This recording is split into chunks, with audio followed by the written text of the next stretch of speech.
Hello guys, तो आज हम समझेंगे the complication of third stage of labour. मतलब थर्ड स्टेज में जो डिलीवरी में 4 स्टेज होती है, ये मैंने स्टेज का भी अलग से वीडियो बनाया हुआ है, उसकी मैं डिस्क्रिप्शन में लिंक डाल दूंगी, उसमें आप स्टेज को समझ सकते हैं। तो जो थर्ड स्टेज होती है, मतलब जैसे बेबी आउट होने के बाद से लेके प्लेसेंटा आउट होने तक, इस बीच में क्या क्या प्रॉब्लम होती है या क्या क्या कॉम्प्लिकेशन हो सकते हैं, या महिला को डिलीवरी मतलब जैसे बेबी की डिलीवरी से लेकर जो नाल होती है वो निकलने तक क्या क्या परेशानियां हो सकती है, क्या क्या जटिलताएं आ सकती है, इनको हम अच्छी तरह से समझेंगे। तो वीडियो स्टार्ट करते हैं। तो पहले हम समझते हैं कि थर्ड स्टेज लेबर की क्या होती है।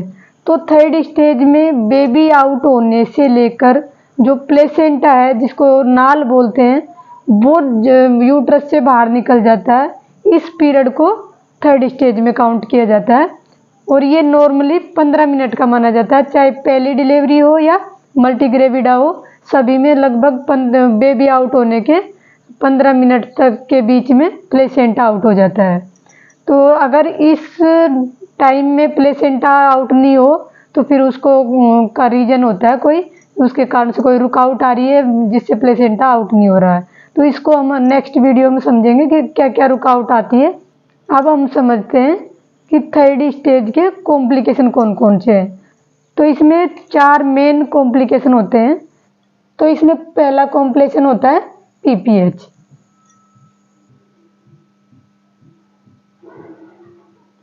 नेक्स्ट कॉम्प्लिकेशन होता है एडेरेंट प्लेसेंटा।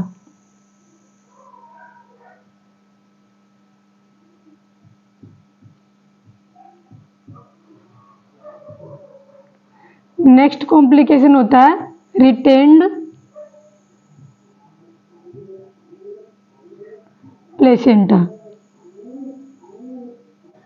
नेक्स्ट कॉम्प्लिकेशन होता है कोलैप्स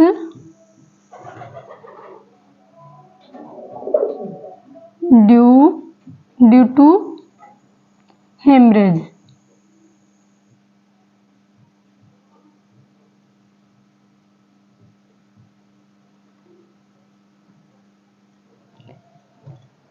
तो ये 4 मेन कॉम्प्लिकेशन होते हैं जो थर्ड स्टेज में क्रिएट होते हैं। वैसे हम इनको नेक्स्ट वीडियो में अलग अलग से समझेंगे क्योंकि ये काफ़ी लेंदी प्रॉब्लम है। तो अभी हम शॉर्ट में इनको समझ लेते हैं कि ये क्या क्या होती है, ताकि आपको समझ में आ सके कि इनका मतलब क्या होता है। तो पीपीएच का मतलब है पोस्टपार्टम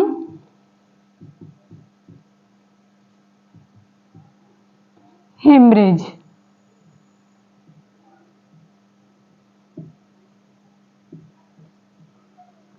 पोस्टपार्टम हेमरेज मतलब डिलीवरी के बाद रक्तस्राव। जब जो डिलीवरी हो जाने के बाद तेज ब्लीडिंग स्टार्ट हो जाती है, उसको पीपीएच बोलते हैं। तो वैसे डिलीवरी के बाद 120 से 240 ml तक ब्लड लॉस होना नॉर्मली माना जाता है। अगर महिला में 120 से 240 ml तक ब्लड लॉस डिलीवरी के बाद हो रहा है तो इसको नॉर्मल माना जाता है। पर अगर 300 ml से ऊपर या 500 ml, एनीमिक महिला में 300 ml से ही काफ़ी प्रॉब्लम हो जाती है, इसलिए 300 ml ब्लड लॉस से ही ट्रीटमेंट स्टार्ट कर देते हैं। इसी से रक्तस्राव मान लिया जाता है कि महिला को ब्लीडिंग स्टार्ट हो गई है। वैसे 500 ml तक ब्लीडिंग हो सकती है महिला को। अगर 500 ml से ज़्यादा ब्लड लॉस हो रहा है डिलीवरी के बाद तो इसको पीपीएच मान लिया जाता है। तो और नेक्स्ट कोज है एडहेरेंट प्लेसेंटा। तो इसमें क्या है, प्लेसेंटा ये यूट्रस है, इसके सेगमेंट में चिपका रहता है। चाहे इधर मानो लोअर अपर सेगमेंट में होगा तो इधर होगा, और लोअर सेगमेंट में होगा तो यहाँ कहीं भी चिपका रहता है। तो अगर लोअर सेगमेंट में है तो सिजेरियन होता है, अगर अपर सेगमेंट में फिक्स है प्लेसेंटा तो ये नॉर्मल माना जाता है। प्लेसेंटा बेबी की डिलीवरी होने के 15 मिनट के अंदर इसकी जो यूट्रस के खंड से चिपका रहता है वहाँ से अलग होके सर्विस होस से बाहर निकल जाता है। परंतु कई महिलाओं में ये 15 मिनट के बाद भी इस लेयर से हटता नहीं है। जो सर्विस के मतलब जो यूट्रस के खंड से चिपका रहता है ये प्लेसेंटा, वो यहाँ से डिस्कनेक्ट नहीं होता है, इसी से कनेक्ट रहता है। तो ये प्रॉब्लम अगर 30 मिनट तक भी प्लेसेंटा आउट नहीं होता है तो फिर एडेरेंट प्लेसेंटा की प्रॉब्लम मान ली जाती है। फिर नेक्स्ट प्रॉब्लम होती है रिटेन्ड प्लेसेंटा।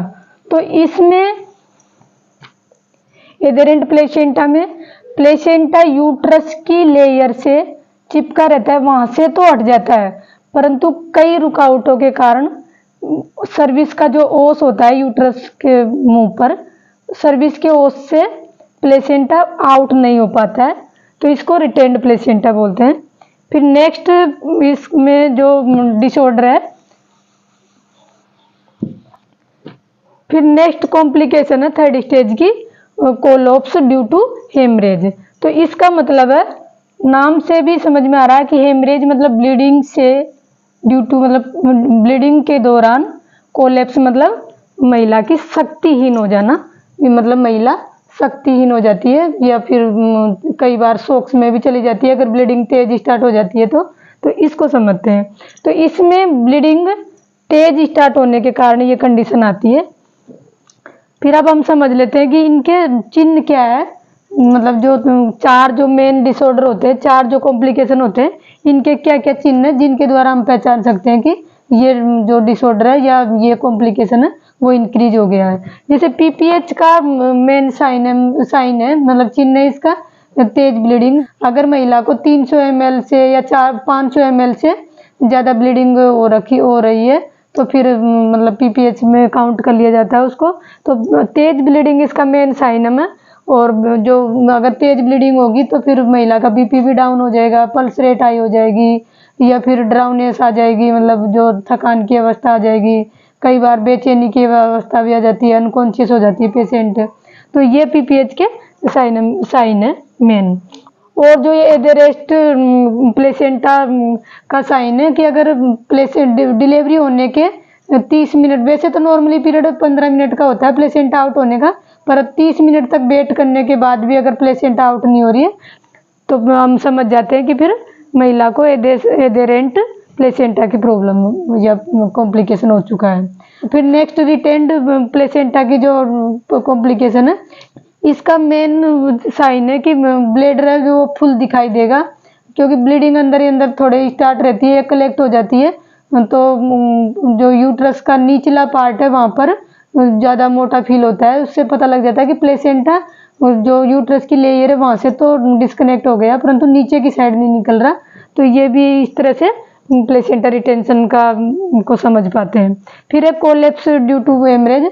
तो इसका मेन साइन एंड सिम्टम है तेज ब्लीडिंग के कारण महिला में बीपी डाउन हो जाएगा, ड्राउनेस आ जाएगी, पल्स रेट हाई हो जाएगी और महिला सेमी अनकॉन्शियस की कंडीशन में आ जाएगी, मतलब आध चेतना, जो मतलब पूरी तरह से हमारी किसी भी बात का महिला जवाब नहीं दे पाती अच्छी तरह से, बोलते टाइम जीभ लड़खड़ाने लग जाती है, तो इसको बोलते सेमी अनकॉन्शियस। तो महिला में सेमी अनकॉन्शियस की कंडीशन दिखने लगे तब भी समझ जाते हैं कि महिला कोलैप्स में जा रही है या फिर शॉक की कंडीशन पैदा होने वाली है। नेक्स्ट साइन है इसका पेलोर। इसमें फेस पेलोर में सफ़ेद दिखने लग जाता है महिला का। तो अगर ये कंडीशन होती है तो ये कोलैप्स की लास्ट साइन नहीं माना जाता है, जिससे मतलब समझ जाना चाहिए कि महिला अब कोलैप्स में जा सकती है या शॉक में जा सकती है। इस तरह आपको ये जो चारों कॉम्प्लिकेशन है उनके बारे में अच्छी तरह नॉलेज होना चाहिए, ताकि पीपीएच का टाइम से मैनेजमेंट हो। तो अगर पीपीएच का टाइम से मैनेजमेंट होगा तो कोलैप्स की प्रॉब्लम नहीं होगी। और जो ये दो मतलब कॉम्प्लिकेशन है ये कोई रेयर केस में होता है, या हर किसी में नहीं होता। वैसे ज़्यादातर महिलाओं में प्लेसेंटा इजीली आउट हो जाता है, 1-2% ऐसे चांस होता है जिसमें ये प्लेसेंटा रिमूव होने की प्रॉब्लम होती है। अगर प्लेसेंटा रिमूव 30 मिनट तक भी नहीं होती है तो फिर डॉक्टर्स यूट्रस के अंदर हाथ डालकर अंगुलियों से उसको हटाने की कोशिश करते हैं। इस प्रोसीजर से भी प्लेसेंटा आउट हो जाता है। और अगर फिर भी अगर हाथ से भी प्लेसेंटा आउट नहीं हो पाता तो फिर ओटी में ऑपरेशन करके प्लेसेंटा को रिमूव किया जाता है। ये कोई रेयर केस में ऐसी कंडीशन पैदा होती है, प्लेसेंटा मतलब 30 मिनट के वेट के बाद भी नहीं निकलता तो हाथ से निकाल दिया जाता है। फिर हाथ से भी अगर प्लेसेंटा आउट नहीं होता तो फिर ओटी में पेशेंट को शिफ्ट करके वहाँ पे ऑपरेशन के द्वारा प्लेसेंटा को रिमूव कर लिया जाता है। तो ये दोनों, तो जो सेकंड और थर्ड जो कॉम्प्लिकेशन है वो रेयर केस में होता है, ये हजारों में से एक महिला में मतलब ये कंडीशन पैदा होती है। और जो कोलेप्स की कॉम्प्लिकेशन है वो अगर महिला को पीपीएच नहीं होगा या तेज रक्तस्राव नहीं होगा तो कम चांस रहते हैं। तो इसमें सबसे मेन प्रॉब्लम है पीपीएच। पीपीएच का मैनेजमेंट अगर टाइम से हो जाता है तो महिला कोलेप्स में भी नहीं जाएगी या फिर महिला में एनीमिक नहीं होगी या महिला को किसी तरह की प्रॉब्लम नहीं होगी।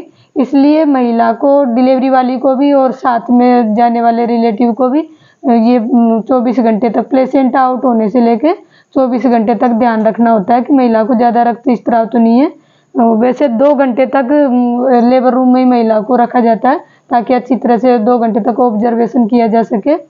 अगर महिला में पीपीएच होती है तो डिलीवरी के 2 घंटे के अंदर तक ज़्यादा चांस रहते हैं। इस कारण से महिला को 2 घंटे तक नर्सिंग स्टाफ के या डॉक्टर्स के ऑब्जर्वेशन में लेबर रूम में रखा जाता है। अगर 2 घंटे तक ऐसी कोई प्रॉब्लम नहीं लगती तभी जाके पीएनसी वार्ड में शिफ्ट किया जाता है और महिला को या उसके साथ वालों को समझाया जाता है कि अगर 500 ml से ज़्यादा ब्लीडिंग दिखती है एक दिन में या फिर 24 घंटे के अंदर 500 ml से ज़्यादा ब्लड लॉस दिखाई दे तो तुरंत डॉक्टर को या नर्सिंग स्टाफ को सूचित करें। वैसे डॉक्टर पीएनसी वार्ड में भी बार बार महिला का चेकअप करते रहते हैं कि पीपीएच तो नहीं है। फिर भी महिला का या उनके साथ वालों का भी ये चीज़ का ध्यान जरूर रखना चाहिए कि तेज ब्लीडिंग तो नहीं है। अगर ब्लीडिंग की ज़्यादा शिकायत लग रही है तो तुरंत डॉक्टर को या नर्सिंग स्टाफ को सूचित करे ताकि इसका टाइम से मैनेजमेंट हो सके और महिला को ऐसा कोई कॉम्प्लिकेशन ना हो या फिर महिला शौक में न जाए, का मैनेजमेंट किया जा सके और महिला को जान का खतरा ना हो। कई बार महिला पीपीएच के द्वारा कोलेप्स में जाके डेथ हो जाती है महिला की, तो इस कारण से पीपीएच का टाइम से मैनेजमेंट होना ज़रूरी है। आपको जो ये डिलीवरी के बाद कॉम्प्लिकेशन होते हैं वो अच्छी तरह समझ में आ गया होगा कि कौन कौन सा कॉम्प्लिकेशन होने के ज़्यादा चांस रहते हैं। तो जो ये मेन जो 2 कॉम्प्लिकेशन है इनके बारे में पेशेंट को या पेशेंट के रिलेटिव को भी पता होना चाहिए ताकि इनका टाइम से मैनेजमेंट हो सके। तो अगर आपको मेरा वीडियो पसंद आया हो तो वीडियो को ज़्यादा से ज़्यादा लाइक एंड शेयर करें और वीडियो देखने के लिए थैंक यू।